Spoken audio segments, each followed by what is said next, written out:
Ini kenapa sih Kalau dia gitu tidak orang? pemahaman. Teman-teman perhatikan Loh. ya. Saya ini Enggak, seorang jangan. muslimah. Seorang muslimah Oke. yang tugas dan tanggung jawab saya adalah menjelaskan agama saya. Tapi ada orang Kristen yang bertanya Bible ke saya. Saya mengkonfirmasi. Berarti Anda berarti tidak ada lagi, mempercayakan jawabannya tidak ke saya. Saya pertanyaan. bisa jawab. Tidak lagi argumentasi, sudah jelas. Udah, diam aja, udah. Apa ini orang? Loh, kau kenapa bang? Kau ngerti gak bahasa Indonesia? Agak lain kau tengok. Aku tanya, kau bertanya tentang Kristen sama aku. Berarti kau siap mendengarkan jawabanku kan? Nggak jadi pertanyaanku. Agak lain kau tengok nih. Sehat Enggak kau, lah. Bang? Nah, Sehat kau? Sehat kau? Nggak, aku tanya jujur, sehat kau bang? Makin gembira pun aku. Enggak, aku tanya. Kau bertanya, aku mau menjawab. Bentar dulu, kita ini aku nggak mau main-main ya. Aku ini di sini menghabiskan waktu bukan untuk main-main. Dengar ya. Di sini aku mau menjawab setiap pertanyaan yang memang aku tahu jawabannya. Tadi kau bilang, kau tanya tentang kitab Tawarikh. Kau bertanya sama aku tentang agamamu loh. Paham? Oke. Kau bertanya tentang agama tentang kitab Tawarikh, dan itu kitabnya orang. Apa ini orang ini? Aku lagi nanya, ngerti nggak bahasa Indonesia? Ini orang ini nggak sehat deh. Berhenti aku bertanya udah. Aku aja mendengar aja udah. Coba jangan dibahas Alkitab kami ya. Coba. Apa yang mau di-sharingkan?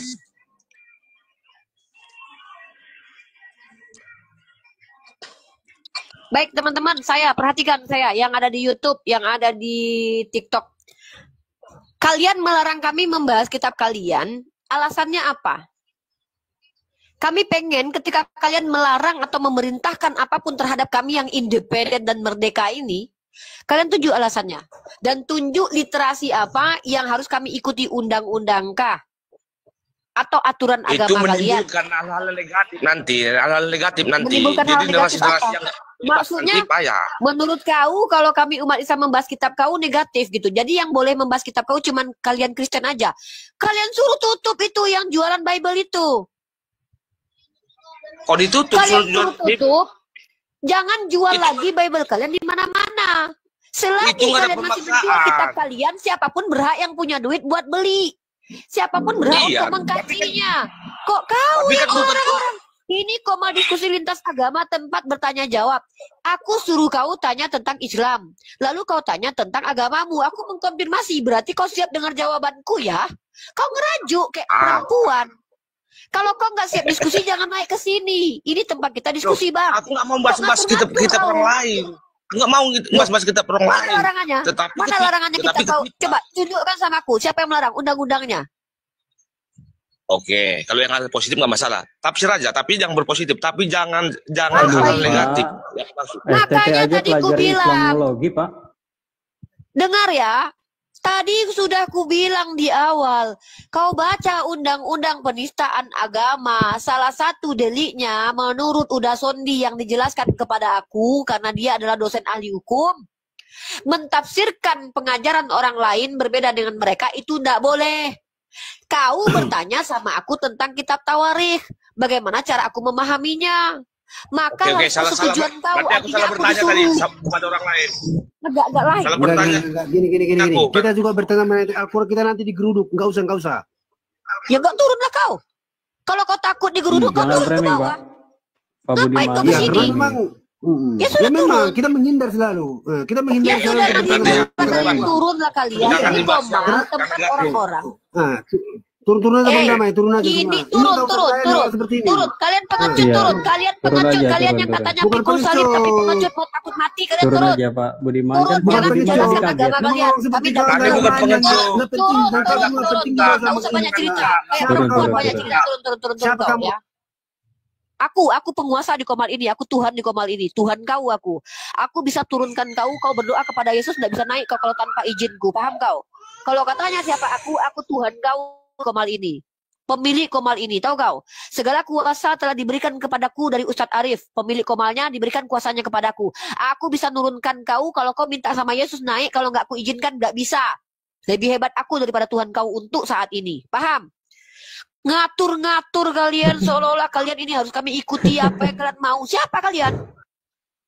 Ini koma dialektika. Yang mau naik, yang nggak mau turun. Jangan ketika orang membuat diskusi, kalian menghentikan karena ketakutan kalian, aib agama kalian dibongkar. Buktikan kalau apa yang kami bicarakan itu salah. Sehingga agama kalian betul-betul punya harga diri. Aku berani masuk ke Komal Kristen sekalipun untuk membela kehormatan agamaku yang kalian pelintir. Dadah aja kalian nih. Tapi Diajak masalahnya mereka diskusi yang nggak malah berani sama mencret. Uni. Bilang aja kan takut. Kalau takut udah nggak apa-apa, di bawah aja. Tap-tap layar aja udah. Kok Uni malah berani sama mereka nggak berani sama Uni. iya. Oke, saya kan sudah bilang, saya ini pendiskusi, pembelajar kristologi secara autodidak, dan insya Allah selesai S2 saya akan masuk ke dalam fakultas yang menyengajakan diri kalau Allah kasih umur panjang nih. Saya akan belajar teologi secara akademik. Lihat kalian nanti. Hari ini saya belum bisa karena saya masih terikat dengan kuliah saya yang di Islam. Selesai nanti, ku ambil S2 ku, mampus kalian. Ku pelajari agama kalian secara akademik. Nggak bisa lagi kalian membantah. Nggak bisa lagi kalian nangis. Sekarang aku masih bisa kalian bantah dengan alasan kami lebih paham daripada kalian. Walaupun tak terbantahkan. Tapi secara etika moral, kalian lebih berhak menjelaskan agama kalian. Aku udah berhak. Karena aku udah memiliki kredibilitas. Tapi kalau aku sudah belajar agama kalian dan divalidasi sama dosen kalian, kalau aku layak mengajar, habis kalian. Ya. Gitu. Nah, mari kita bahas. Kalian di sini kan saya izinkan bertanya tentang agama Islam. Kalian boleh juga, kami tidak larang kalian menjelaskan agama kalian, tapi dengan catatan. Tolong jangan berbohong. Jangan sebarkan kabar hoax. Jangan kalian menipu kami. Jangan tipui kami. Naik ke atas tanya tentang Islam. Dan kuingatkan, kalau kalian membawa di dalam pertanyaan itu muatan penghujatan, gereja, keluarga kalian, nenek moyang kalian bakalan malu. Kenapa? Kubongkar aib agama kalian. Oh, apakah ada aib? Ada. Menurut siapa? Menurut kalian. Penting nggak dibahas? Penting. Gitu. Diskusi aja bagus-bagus. Jangan suka-suka nenek moyang kalian aja menghentikan diskusi ini. Giliran Komal kalian Kristen ngebahas Al-Quran, tepuk tangan kalian. Nah aja kalian ngatur-ngatur kami. Emang kalian siapa? Kecuali kalian polisi. Dan itu pun polisi saja menghentikan sesuatu itu ada suratnya dulu. Surat perintah. Ketemu aku polisi, aku ditangkap nggak bawa surat, nggak mau aku. Kalian pikir kita nggak punya hak di negara ini? Ada undang-undangnya, bre. Pasal 28, nomor 3. Pasal 28E, nomor 2, nomor 3 kalau nggak salah tuh. Oke, lanjut. Boleh. Saya ingin, ya. Oke, saya ingin kita diskusi. Ya, Bang Rijal? Ya, tadi kan Uni bilang ada di pihak mereka juga ngomongin Islam. Aku boleh contohin satu nggak biar penonton tuh lihat? Boleh. Ya, Lanjut. teman-teman ya. Ini bukti loh ya. Bukti ya.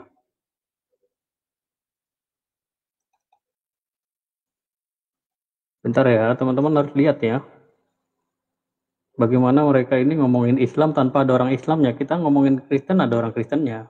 Seperti Yesus memberikan makan 5.000 orang. Tujuannya apa?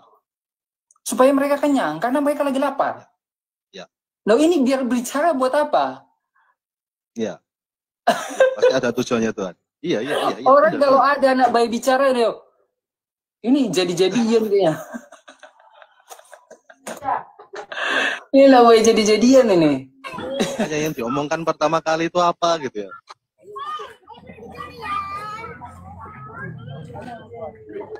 Ya. Itu salah satu contoh ya. Ada 2 orang lagi ngomongin Isa pada saat bayi mendapatkan mukjizat untuk dapat berbicara ya. Isa pada saat bayi itu dapat mukjizat untuk dapat berbicara. Nah mereka mentertawakan itu. Katanya kalau bayi bisa ngomong itu bayi jadi-jadian gitu ya. Nah itu salah satunya ya. Tapi nggak ada orang Islam di situ untuk punya hak menjelaskan gitu. Ya. Oke ya. Silakan Uni Ripa lanjut. Nah, dulu nih Adi Pulungan sama Adi nih. Islam Kristen, siang. Adi sama Adi Pulungan selamat siang. Gak nyawa diturunkan ya. Adi sama Adi Pulungan. Adi Pulungan. Oke, itu Adi Pulungan ya. Anda minta naik bertanggung jawab. Lanjut Bu Dokter. Ya. Ini lagi di jeda ya. Ya, Pak Otak. Ya, kira-kira gitu Pak Otak ya. Kalau kita di sini tamu kita ada perwakilan dari saudara Kristen. Silakan berbicara, diberikan kesempatan berbicara, diberikan kesempatan bertanya tentang Islam. Ini tempatnya kalau mau bertanya tentang Islam, mau ngomongin Islam, tanya di sini. Diberikan kesempatan. Ya, bukan ngobrol berduaan sesama Kristen ngomongin Islam. Gitu ya. Dua arah ya. Bisa bertanya sepuasnya, bisa diskusi dua arah ya. Jangan tantrum tentang Kristen ya. Sini diskusi edukasi. Silakan lanjut Bu Dokter. Ya, selamat siang Martin Chris. Ya, selamat siang Bang, selamat siang semuanya. Ya, diskusi santai, santun ya, dan berwibawa. Kalian tuh naik mewakili kekristenan, jangan buat malu Kristen naik di atas. Santun, ya, santai, dan berwibawa. Oke, lanjut. Ya, tadi temanya bahas apa nih Bang Rizal? Sedang bahas apa nih tadi? Temanya Kristen boleh bertanya, ya. Kalau pertanyaannya menjurus kepada arah penghujatan, siap-siap aja di mirroring gitu aja. Kita bahas dua arah berarti. Pertanyaan menuju penghujatan.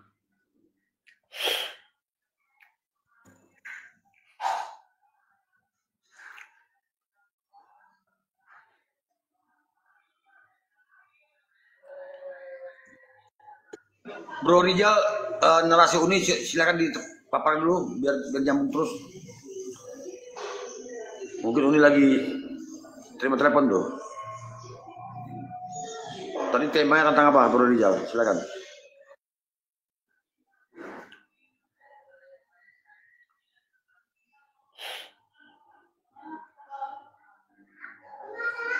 Iya.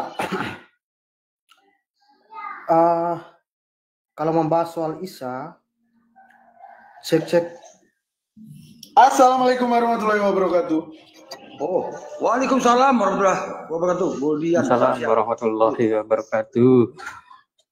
Ya, sambil nunggu Undiri Pak, teman-teman bantu tap layar ya.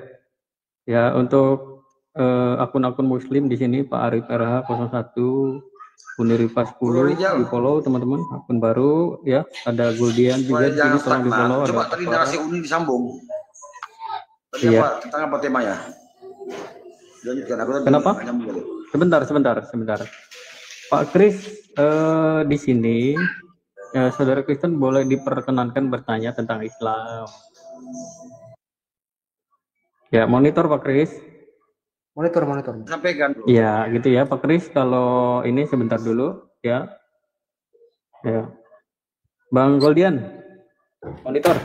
Gimana? Ya, oke, selamat datang ya. Selamat datang. Ya, monitor sebentar ya, Bang. Standby. Aman. Tanya sepuasnya tentang Islam. Saya sama ya, Uni. Oke, Uniripa udah standby kembali. Uni di sini ada Pak Martin Kris. Pak Martin Kris, silakan, Pak. Ya, sekali lagi untuk teman-teman yang di bawah silakan follow akun Muslim di sini ya, teman-teman, dibantu follow tap layar, dan ini tap orange ya, love orange di Pak Arif RH di kanan, di sebelah kanan nama Arif RH ada tap love orange, tolong di klik. Terima kasih. Lanjut. Ya, baik, terima kasih Bang. Kalau selamat pagi Bung Bu Unirifa. Selamat pagi adekku Martin Kris. Tema kali ini saya mau mengangkat satu tema yang fenomena ya, di mana Ruben Onsu dan Dr. Richard Lee dituduh sebagai Yudas nih. Aku mau tanya sama kalian nih tentang Yudas ini. Sejauh mana pemahaman kalian tentang Yudas dan konsekuensi logik tentang Yudas ini? Kenapa kok bertentangan dengan doktrin kalian? Berani nggak Martin Kris membahas tentang Yudas? Ya, kalau sepengetahuan saya Yudas itu pengkhianat yang enggak, saya tanya dulu, berani nggak membahas dulu? Dan kalau memang berani membahas, kita angkat topik ini, Yudas ini pengkhianat atau orang yang berjasa buat Kristen. Jadi ini yang mau saya tanyakan nih. Nanti silakan Anda berargumen, saya justru menggunakan kitab Anda untuk mempertanyakannya, sandaran argumentasi. Ya, alasan saya mengajak untuk mendiskusikan ini dengan umat Kristen karena keingintahuan saya, apakah betul Ruben Onsu dan Dr. Richard Lee itu pengkhianat atau jangan-jangan mereka adalah pengikut Yesus sejati? Kita bahas itu sekarang nih. Atau justru Kristen ini yang pengkhianat Yesus nih? Mari kita bahas. Gimana? Boleh, boleh. Oke, baik. Prolog dulu atau mau dengar prolog dulu ya? Silakan catat ayat-ayatnya Martin.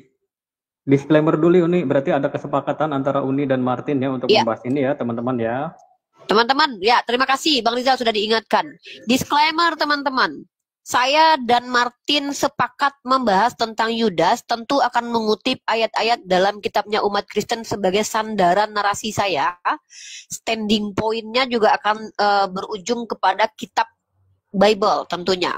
Apakah ini satu arah? Sebenarnya dua arah. Kalau Martin mampu membantah argumen saya yang nanti akan saya sandingkan dengan agama Islam. Ya. Nah, jadi saya akan membawa beberapa dalil dan harap Martin mencatat, membaca, mengkaji, jangan buru-buru menjawab. Saya mau kamu menjawab dengan ilmu pengetahuan, bukan dengan hawa nafsu. Karena kita bertanggung jawab atas knowledge terhadap 975 juta jiwa yang menonton. Pastikan omonganmu itu mewakili kekristenan secara mainstream atau secara mayoritas. Bukan pendapat pribadi. Karena kalau pendapat pribadi, nanti yang lain ngamuk. Ya. Akhirnya kalian yang sesama kalian nanti bertengkar. Baik, kita jawab. Ya, kita jawab. Kita jawab. Kita coba prolog dulu. Disclaimer teman-teman, ini narasi berupa pertanyaan. Tapi ada narasinya, tapi nanti pertanyaan. Narasi pertama datang dari kitab Yohanes pasal 6 nomor 70. Martin, silakan dicatat Martin. Yohanes. Sorry. Pasal 6 nomor 70.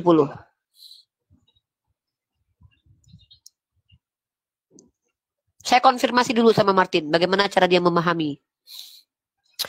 Yohanes pasal 6:70, jawab Yesus kepada mereka, bukankah aku sendiri yang telah memilih kamu yang 12 ini, namun seorang di antaramu adalah iblis.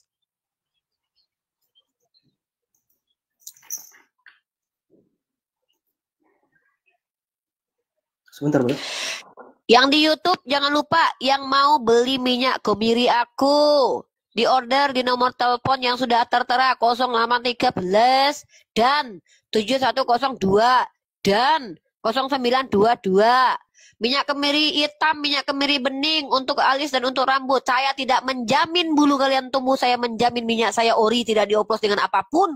Wanginya tetap seperti minyak kemiri, tidak ada tambahan apapun karena memang aku tidak bisa, ya. Gitu. Yang mau order minyak kemiri, cek, cross check Uniriva 16, Uniriva 07, Uniriva 16, Uniriva 07, Uniriva 16, dan Uniriva, jangan 06 lah, Uniriva 07, Uniriva 16, Uniriva 07, Uniriva 16. Ogi, minyak sudah dikirim belum? Orderan baru ya, kalau orderan baru belum dikirim lagi, dibuat sayang.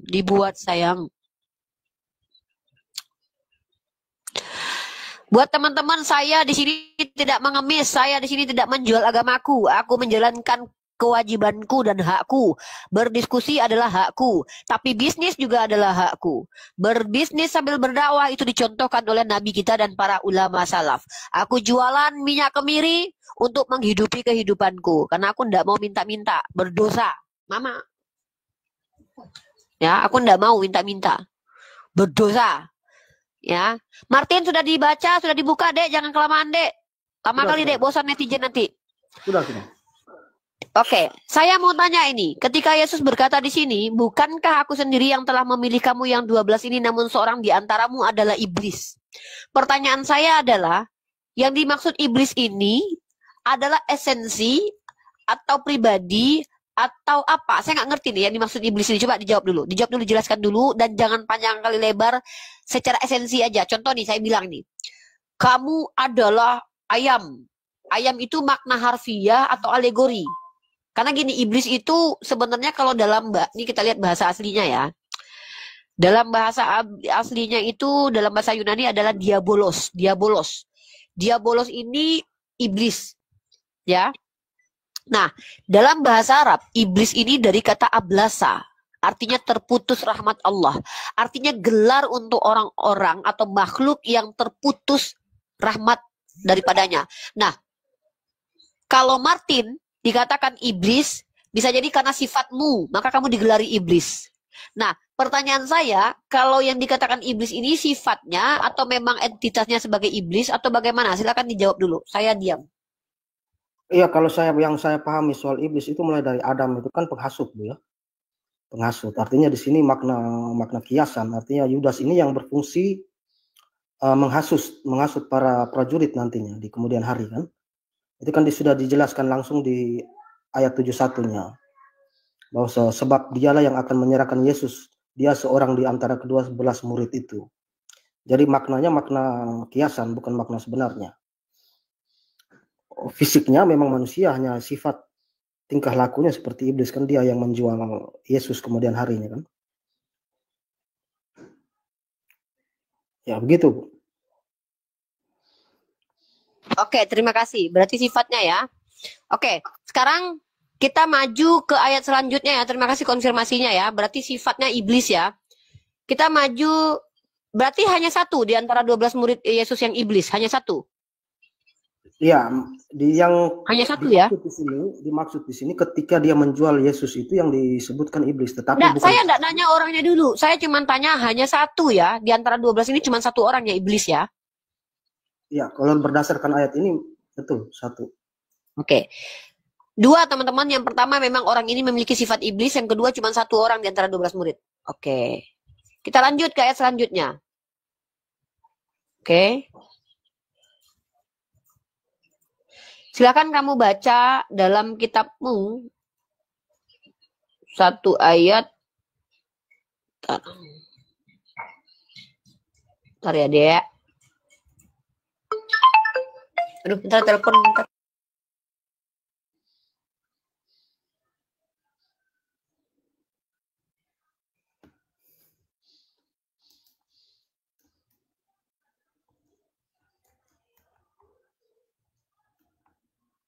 Teman-teman lagi ada yang telepon tadi. Kamu tahu nggak kalau Petrus itu pernah dikatai Yesus iblis? Ayatnya nih. Bentar ayatnya nih, bentar. Martin pernah dengar ayat itu ya? Matius 26 nomor 17. Mana ini? Bukan. Yohanes 8. Mana nih? Matius 16. Nah, Matius 16:23 coba buka.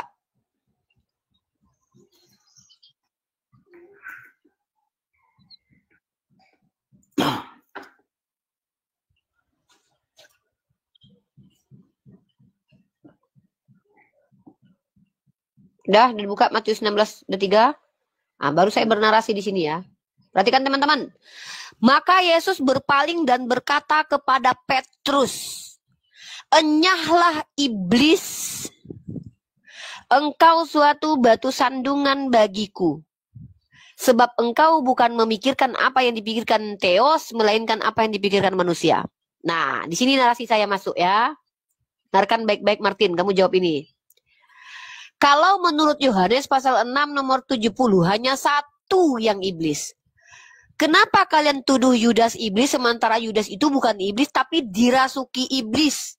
Tapi yang jelas-jelas dikatakan iblis tanpa dirasuki adalah Petrus. Apakah kalian ini konsekuensinya kalau kalian bilang ternyata ada dua yang iblis, berarti Yesus salah. Dia lupa kalau dua iblis. Atau kalau dia katakan hanya satu iblis tapi Yudas, berarti Yesus berbohong menuduh si Petrus iblis. Nih maju kena mundur kena nih. Kalau dikatakan Petrus yang iblis, berarti Yudas bukanlah iblis. Mari kita lihat cara kerjanya. Ya, yang menginginkan kematian Yesus adalah iblis. Ini juga aneh nih. Bertabrakan dengan, ini perkataan Yesus agak bertabrakan semua. Yang menginginkan kematian Yesus adalah iblis. Sementara doktrin Kristen, kalian percaya yang menginginkan kematian Yesus adalah Bapa yang di surga. Sementara Yesus berkata dalam Yohanes pasal 8 nomor 37-40, yang menginginkan kematian Yesus adalah iblis. Jadi pertanyaan saya sebenarnya ajaran kalian ini gimana sih? Yudas yang dikehendaki oleh Yesus dipilih di antara ke-12 orang ditetapkan. Bahkan dalam kitabmu Matius 26 nomor 17, dia menjawab, dia yang bersama-sama dengan aku mencelupkan tangannya ke dalam pinggan ini, dialah yang akan menyerahkan aku. Yesus sebagai Tuhan telah menetapkan Yudas untuk menyerahkan dia. Artinya, Yesus yang memilih si Yudas sebagai alat untuk menjalankan misi penyalipan. Kok dia yang disalahkan? Sementara iblis itu adalah satu orang. Satu-satunya orang yang dikatai iblis tanpa dirasuki yaitu Petrus. Kayak mana ajaran kalian ini bisa kalian jelaskan ini? Coba Martin jelaskan kepada saya. Pertama, apa alasan Yudas dikatakan berdosa karena dia itu menjalankan ketetapan Tuhanmu? Dia tidak bisa membantah kalau Tuhanmu sudah tetapkan, kecuali dia yang dari awal meminta seperti iblis dalam Al-Quran. Yang kedua, tanpa Yudas bisa nggak Tuhanmu disalibkan? Seharusnya kan dia menjadi penyelamat kalian karena dia berkontribusi dalam rekayasa penyalipan.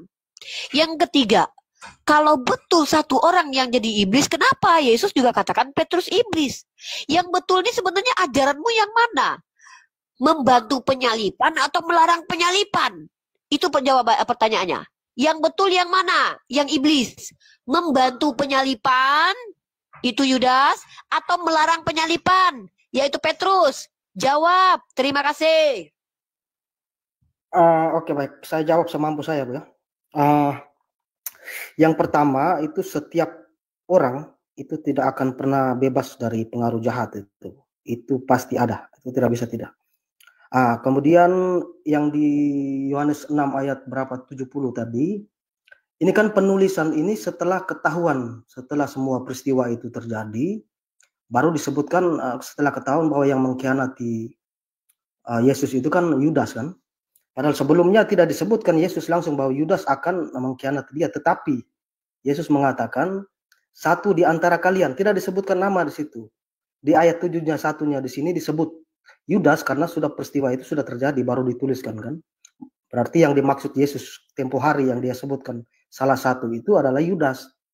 Bukan berarti Yesus menyebutnya secara langsung di hadapan mereka waktu itu kan.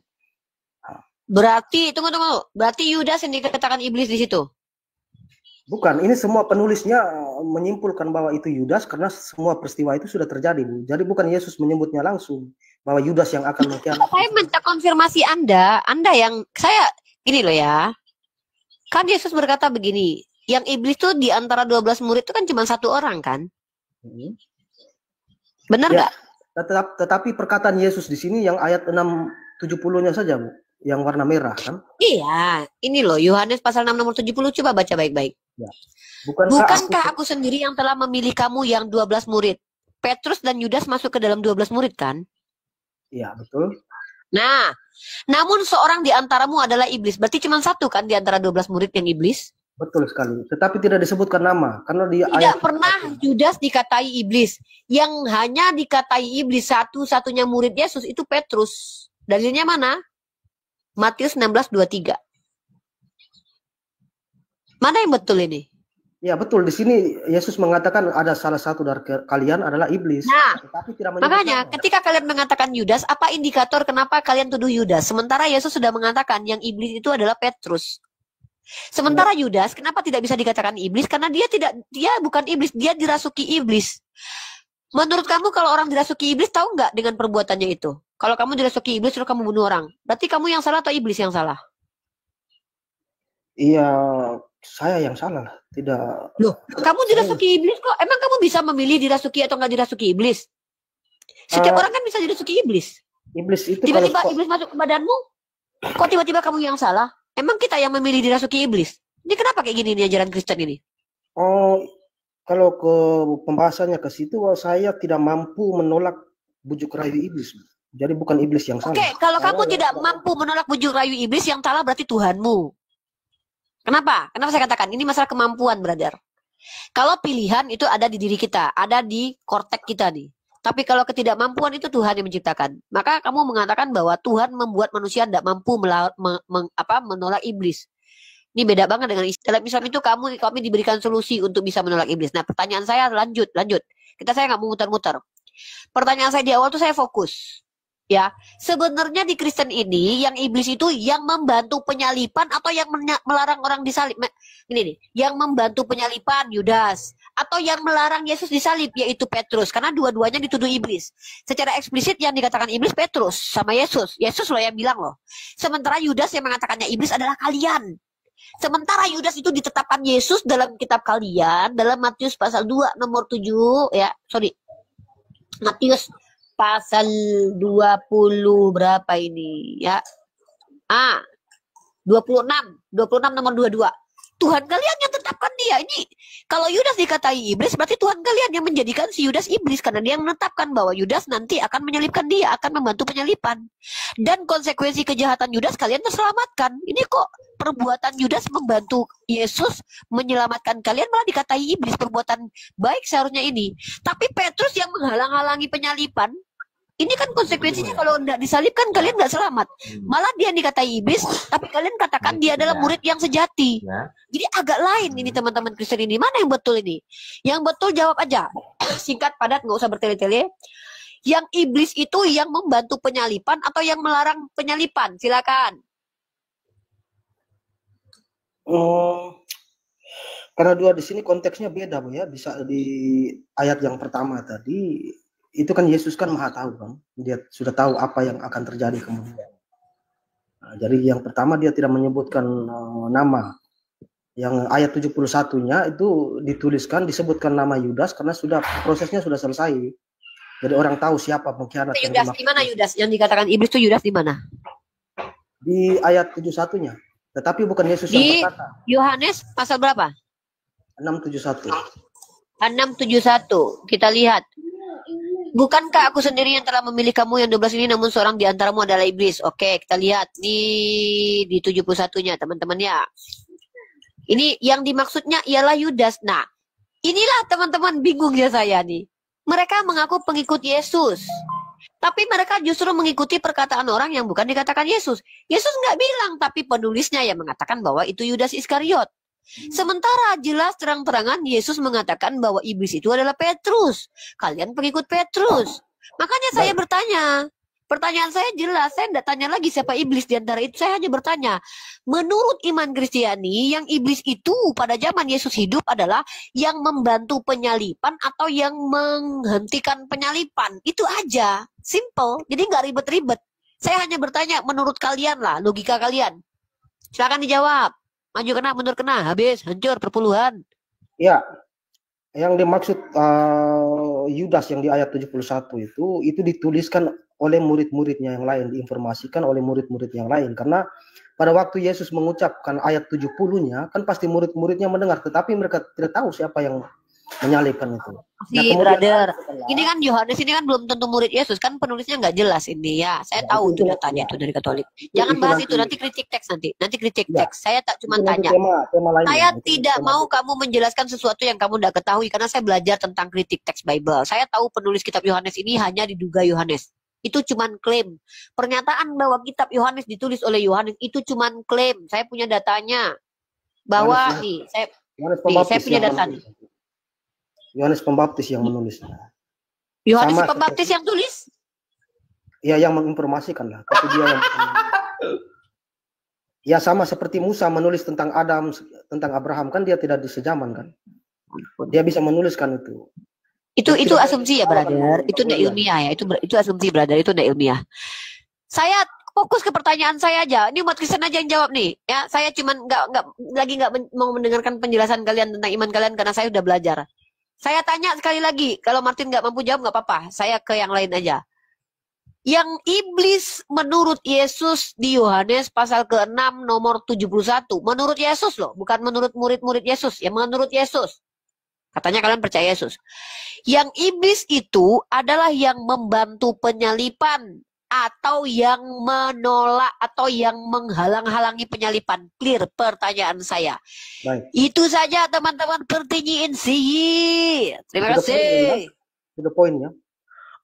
Dua-duanya iblis, karena yang menolak rencana Allah itu namanya iblis, yang menolak kemauan Allah itu. Oke, mantap. Jadi itu jawabannya ya, dua-duanya iblis. Maka Yesus terindikasi berbohong. Kenapa? Karena kata Yesus yang iblis hanya satu di Yohanes pasal 6 nomor 70. Wah, bahaya nih Yesus nih.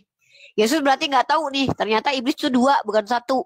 Wah, salah nih. Ini penulisnya salah nih. Wah, revisi nih. Ya, berarti dua beda, yang iblis. Ya, di sini yang ayat yang pertama itu dia maksudnya bahwa Yudas ini yang akan menjual. Gini brother, sorry ya, ini udah jebakan Batman nih. Maju salah, mundur salah, ke kiri salah, ke kanan salah, ke atas salah, ke bawah salah nih.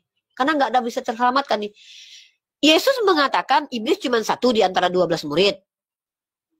Ternyata Yesus mengatakan terang-terangan yang menghalangi penyalipan juga iblis. Orang Kristen percaya yang membantu penyalipan juga iblis. Lari ke kanan lagi. Ya Yudas yang iblis. Lah itu Petrus. Ya udah dua-duanya aja. Mau kemana? Kok dua? Kan Yesus bilang cuma satu. Ya udah deh kalau gitu. Petrus bukan iblis. Lah kalau gitu hapus itu ayat yang pernyataan bahwa Petrus adalah iblis. Jadi maju kena, mundur kena. Nah, nanti kita konklusi teman-teman. Silakan. Jadi ibu jangan langsung memahami bahwa ketika Yesus mengatakan salah satu di antara kalian adalah iblis, berarti semua yang lainnya, 11 yang lainnya suci semua. Kan tidak juga.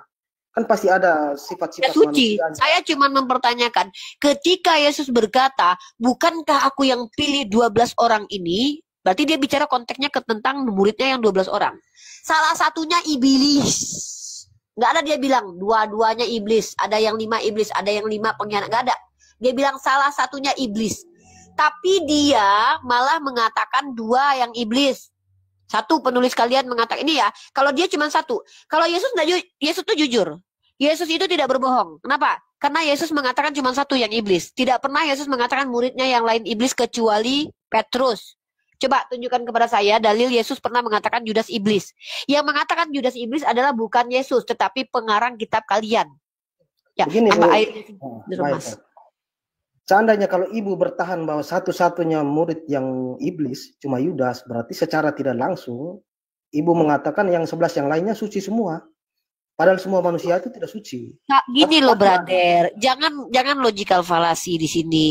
Menyimpulkan sesuatu yang konsekuensi logiknya itu tidak sesuai gitu tuh. Saya nggak tahu nama logical fallacy-nya apa.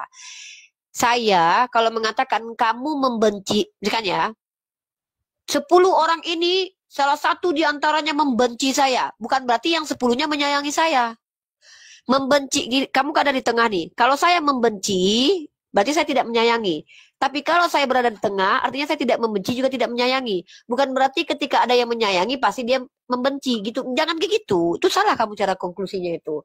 Masa ketika dikatakan salah satunya iblis, yang lainnya suci? Enggak. Bukan begitu. Karena manusia itu walaupun dia berbuat jahat, dia nggak dikatakan iblis. Yang dikatakan iblis itu ketika langsung dikatakan kau iblis, berarti iblis.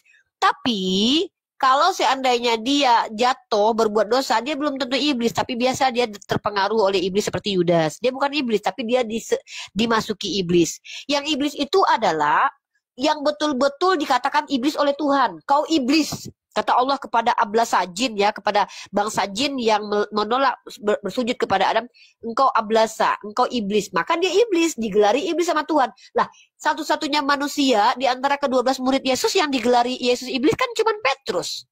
Tapi kalau Yudas kan yang menggelar dia iblis kan penulis kitab Yohanes, bukan Yesus. Itu kan asumsi dari penulis kitab Yohanes. Iya. Kan gitu. Ya, di sini kan ibu. Kalau Yudas kan secara esensi kan dia bukan iblis, tapi dia dirasuki iblis. Saya dirasuki iblis, apakah saya berubah menjadi iblis? Enggak dong, saya tetap manusia. Tapi saya itu dirasuki iblis, maka ada kata-kata kau dirasuki iblis. Tapi kalau sudah dikatakan kau iblis, maka dialah si iblis itu. Nah, satu-satunya manusia yang dikatai Yesus iblis itu cuma Petrus. Kenapa Petrus dikatai iblis? Gara-gara menghalangi penyalipan. Makanya saya bingung. Ketika orang-orang Islam mengatakan bahwa Yesus tidak disalib, Ruben Onsu dan juga Dr. Richard Lee dikatakan sebagai orang yang menghalangi Yesus disalib, tidak terima Yesus disalib. Kenapa dikatai Yudas? Harusnya kalaupun kalian mau menuduh dia, katakan dia Petrus. Yudas itu orang yang membantu penyalipan, yaitu kalian. Kalian adalah orang yang mensupport penyalipan. Nggak, gini loh, saya akan diskusi di sini membawa parameter hujatan orang Kristen kepada Ruben Onsu dan Dr. Richard Lee. Dikata Yudas. Seharusnya mereka bukan dikata Yudas karena mereka adalah orang Islam. Orang Islam seluruhnya tidak terima Yesus disalib karena kami tidak percaya Yesus disalib. Harusnya kalian katakan kami Petrus. Karena kami sejalan dengan Petrus. Petrus menghalang-halangi penyalipan. Tapi dikatai iblis sama Tuhan kalian. Nah, kalian adalah Yudas yang menerima penyalipan dan menikmati penyalipan. Lebih iblis daripada iblis. Nah, masalahnya di kitab kalian yang dikatai iblis adalah Petrus. Tapi kenapa kalian tuduh orang Islam itu Yudas? Kalian bilang Dr. Richard Lee sama Ruben Onsu itu Yudas. Kan logika terbalik ajaran kalian ini. Makanya saya tanya, sebenarnya yang iblis itu yang menghalangi penyalipan atau membantu penyalipan? Kalau dua-duanya iblis berarti nggak ada pilihan, berarti Tuhan kalian yang salah, mampuslah manusia. Berarti Tuhan kalian itu memang nggak jelas, mau menghalangi penyalipan, mau membantu penyalipan, iblis dua-duanya. Apa maunya Tuhan kalian begini? Ribet manusia nih gara-gara Tuhan kalian. Berarti ya inilah yang disebut dengan ajaran yang tidak benar. Karena apa? Konsekuensinya membuat manusia tidak punya free will lagi. Begitu, silakan dijawab. Jawab saja. Yang iblis apa? Membantu penyalipan atau menghalangi penyalipan? Kalau membantu penyalipan, maka Yudas bukan iblis. Kalau membantu penyalipan iblis, maka Petrus bukan iblis. Udah, kitab kalian berarti bermasalah itu. Lanjut.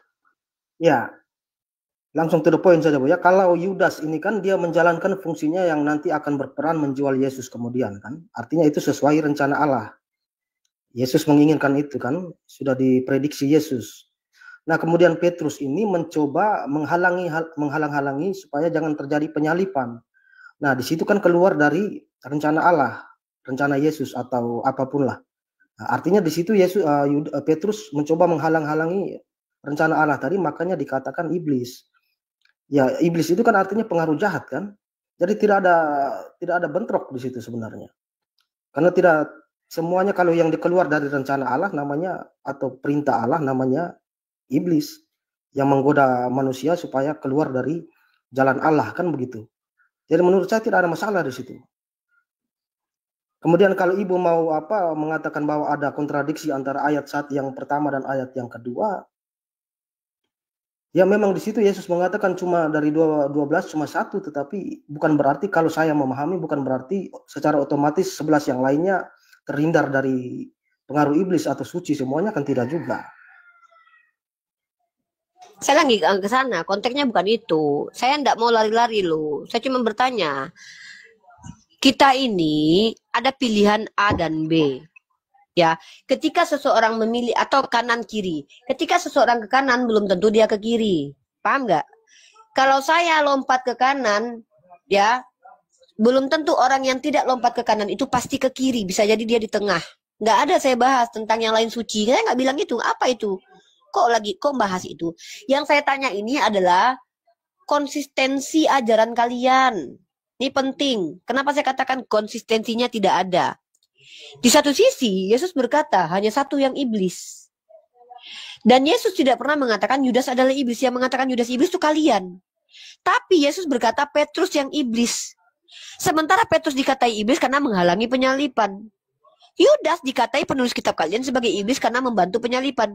Sementara membantu penyalipan itu adalah kehendak Tuhan kalian. Yesus yang menetapkan.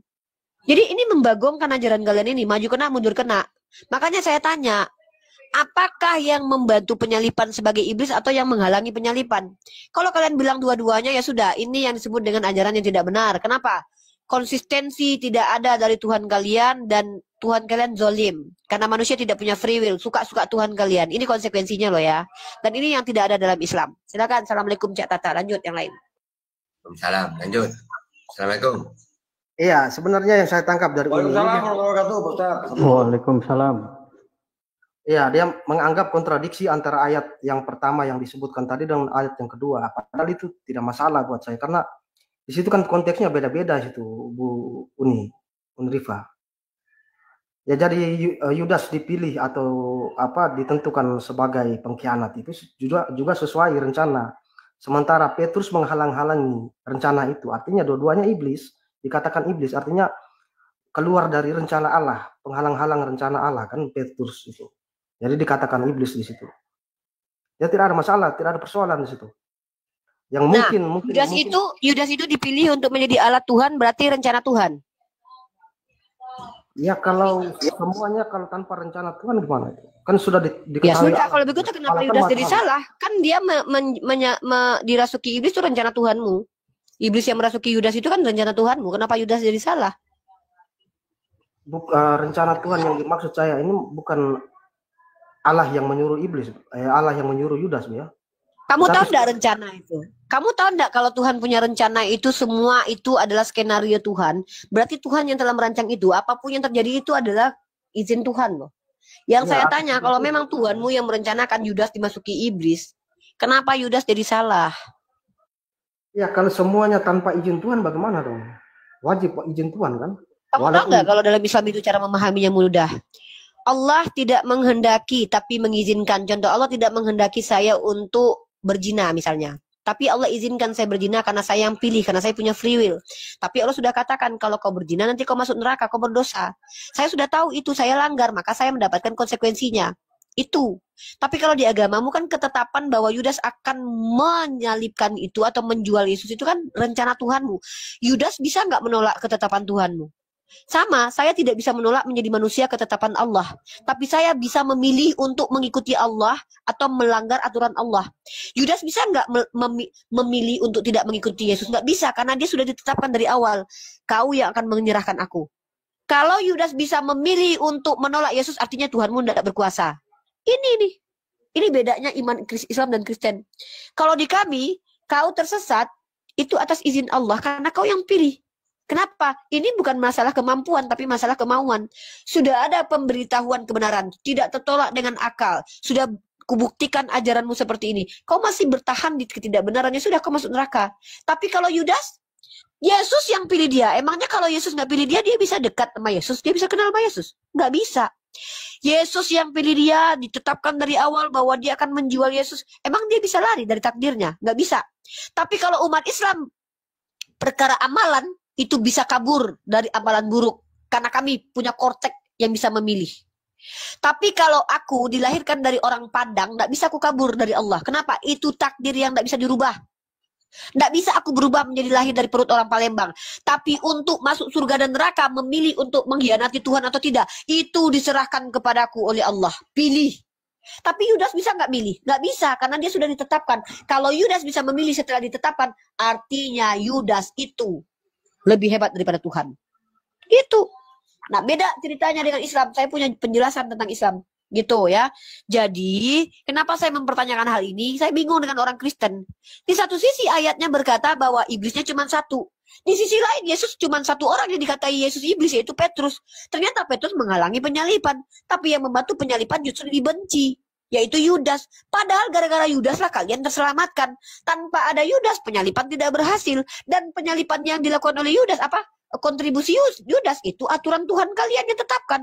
Jadi bingung dengan ajaran kalian ini. Ajaran kalian ini seolah menunjukkan bahwa Tuhan itu sesuka-suka hatinya aja. Yang mana masuk neraka, masuk surga, ya Tuhan kalian lah. Nggak bisa, manusia ini nggak punya free will. Tuhan kalian yang menentukan si Yudas masuk neraka. Ya dia kan sudahlah orang dipakai untuk menyelamatkan manusia lain, menjual Tuhan, masuk neraka. Di mana letak keadilan Tuhan kalian? Bisa nggak Yudas memiliki free will untuk menolak pernyataan Yesus? Nggak bisa loh. Kecuali memang Yudas lebih berkuasa daripada Tuhan kalian. Gitu. Baik. Ya. Sebenarnya Yesus ini sudah mengetahui, ya, sudah mengetahui salah satu dari mereka itu hanya sudah akan mengkhianati dia. Kalau kita buat perbandingan ke Islam pun, bahwa yang menyerupakan orang lain menjadi Yesus itu pun ya sebenarnya kehendak Allah juga kan. Jadi atas izin Allah juga sebenarnya itu. Karena yang Isa diselamatkan, yang disalibkan Yudas. Nah, ini beda. Ini beda tuh. Beda. Jangan sama-samain. Nggak mau saya. Nggak mau saya disama-samain sama ajaran Kristen. Beda. Saya jelaskan. Nah, kamu dengarkan penjelasan saya, ya. Kalau Allah menghendaki seseorang itu mati sekalipun, diazab sekalipun, kehendak Allah itu karena perilaku mereka. Ya. Karena Allah, lihat, iblis itu disesatkan oleh Allah setelah dia menolak Allah loh. Bukan ditetapkan dulu baru terjadi penolakan, bukan. Abu Lahab ditetapkan masuk neraka setelah berkali-kali melakukan kejahatan-kejahatan. Bukan ditetapkan dulu baru berbuat jahat. Kalau sudah ditetapkan, ya, ketetapan Tuhan itu kan berdasarkan pengetahuan Tuhan. Tapi di sini konsekuensinya begini. Kalau Tuhanmu hanya seorang nabi, dia terselamatkan. Kenapa? Nabi itu ketika menyampaikan sesuatu yang akan terjadi, dia hanya menyampaikan apa yang diberitahukan Tuhan tentang apa yang akan terjadi. Tapi masalahnya Yesus itu Tuhanmu. Artinya ketika dia memaparkan sesuatu, itu ketetapan dia yang tentukan itu. Paham nggak? Kecuali kamu akui dia bukan Tuhan. Kalau dia Nabi, dia selamat. Dia hanya menyampaikan apa yang sudah ditakdirkan Tuhan. Dia nggak salah. Yesus tidak salah. Dia hanya menyampaikan bahwa nanti loh aku dijual sama Yudas. Ilmunya tahu dari mana? Dari Tuhan.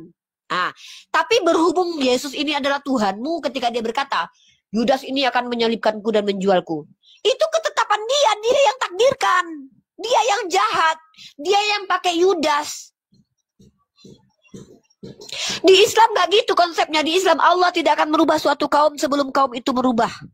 Makanya nanti di hari akhir kami itu ketika kami berdosa sebagai seorang muslim, maka dosa itu ditimpakan kepada Yahudi Nasrani. Kenapa? Karena kami punya free will untuk memilih tetap di Islam atau berpindah keyakinan. Kalian punya free will untuk memilih tetap Yahudi Nasrani musyrik atau kembali ke fitrah kalian Islam. Jadi Allah memberikan hukuman, itu kita yang pilih dulu. Gini Islam, inilah adilnya Tuhan kami. Tuhan kami bikinkan surga dan neraka, baru ciptakan manusia. Artinya Tuhan kami sudah tahu bahwa nanti ada yang akan pilih surga, ada yang pilih neraka. Ya. Bukan berarti Tuhan kami ketika ciptakan surga dan neraka, dia tetapkan si A masuk neraka, si B. Bukan begitu, Tuhan kami bukan Tuhan yang zolim.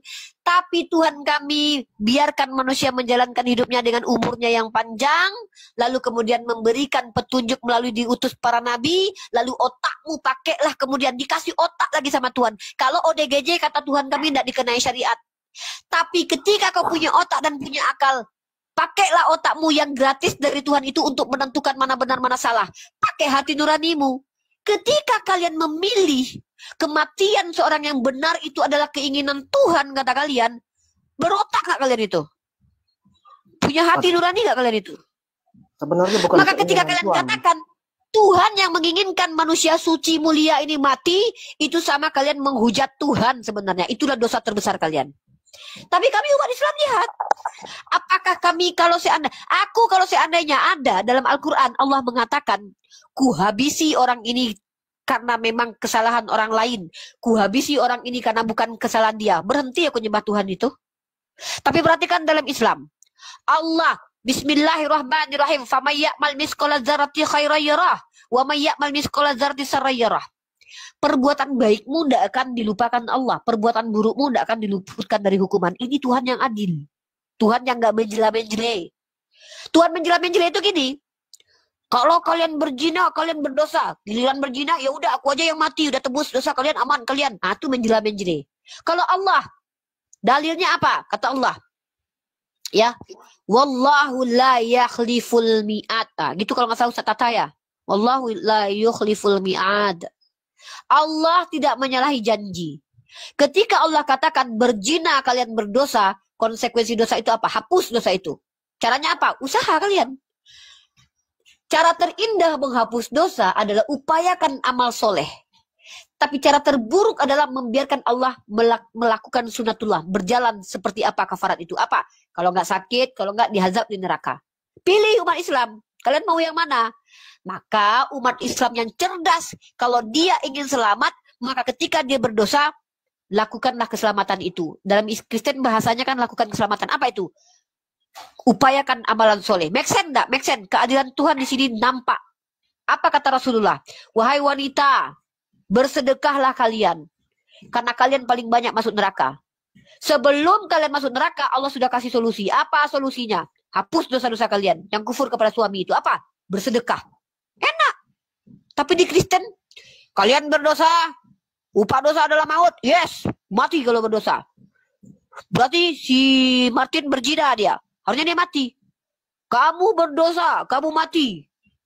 Tapi kemudian Tuhanmu menjela-menjela dengan menebus kamu. Dia yang mati. Ketika Tuhanmu menebus kamu, kamu tetap mati. Kamu gak hidup kekal. Nanti dijawab, itu kan mati kekal di neraka, Uni. Ya kalau begitu ngapain Tuhanmu menebus? Toh kalian juga bakalan mati kekal di neraka gara-gara kalian berdosa, karena upah dosa adalah maut. Oh enggak, kan Tuhan kami telah menebus kami. Ya kalau begitu Tuhan kalian menjela-menjele. Berarti dia nggak konsisten. Katanya kalau upah dosa adalah maut, tapi kemudian yang maut bukan orang lain, tapi dia sendiri. Itu kenapa kami tidak percaya agama kalian agama yang benar. Karena doktrin yang kalian bawa itu bertabrakan satu sama lain dengan kitab kalian. Nah, jadi itu kenapa saya membawa tema ini, Martin. Membuktikan kepada khalayak ramai orang Kristen yang menuduh Yudas kepada Ruben Onsu dan Dr. Richard Lee, sejatinya yang Yudas itu kalian. Kalian bukan saja menginginkan kematian Yesus, tapi menikmati kematian Yesus. Kalian lebih iblis daripada Yudas. Kamu, Martin, kamu lebih iblis daripada Yudas. Yudas itu dipakai Tuhan menjalankan karya Tuhan. Kamu menikmati kematian Tuhan. Maka kamu lebih iblis daripada iblis. Gitu. Berarti Ruben dan Dr. Richard Petrus berarti kan? Kan antara dua. Kalau bukan Yudas berarti Petrus dia. Harusnya Petrus. Tapi iblis juga kan? Kenapa? Ya itu makanya di kitabmu gitu. Mau menghalangi kematian Yesus, kayak mau jadi orang baik, kayak jadi orang jahat, tetap iblis dua-duanya. Makanya aku bingung agama kalian ini gimana ini. Yang salah Yesus atau penulis kitabmu? Maju kena, mundur kena. Loh. Ya, kalau mau kaitkan